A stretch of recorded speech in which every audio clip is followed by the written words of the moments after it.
ভারত, বাংলাদেশ ছাড়াও নেপাল, ভুটান ও চীন এই ৫টি দেশের সীমান্ত যে স্থানটিতে মিশেছে সেটি চিকেন নেক হিসেবে পরিচিত।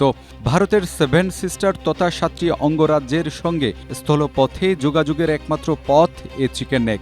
ভারতের শিলিগুড়ি এবং বাংলাদেশের উত্তরাঞ্চলের পঞ্চগড় সীমান্তে অবস্থিত এ চিকেন নেক ভৌগোলিক ও কৌশলগত কারণে সবচেয়ে সংবেদনশীল সীমান্ত।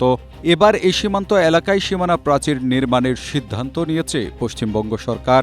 এ লক্ষ্যে কেন্দ্রীয় সরকারকে ১২০ একর জমি হস্তান্তর করতে যাচ্ছে মুখ্যমন্ত্রী শুভেন্দু অধিকারীর পশ্চিমবঙ্গ সরকার।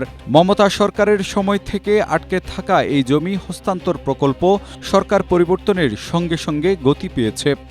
স্ট্রবেরি সুপার ডটেড ও ক্লাসিক ভ্যারিয়েন্টে সেনসেশন জাগুক শিহরণ। তবে শুধু জমি নয়, ইতিমধ্যে দেশের সুরক্ষার কথা ভেবে রাজ্যের হাতে থাকা শিলিগুড়ি ও পশ্চিমবঙ্গের ৭টি সড়কও ন্যাশনাল হাইওয়ের হাতে তুলে দেওয়া হয়েছে। এদিকে বিতর্কিত এই সীমানা প্রাচীর নির্মাণকে ঘিরে বাংলাদেশ ও চীনসহ বাকি 4টি দেশের প্রতিক্রিয়া কি হয় তা এখন দেখার পালা।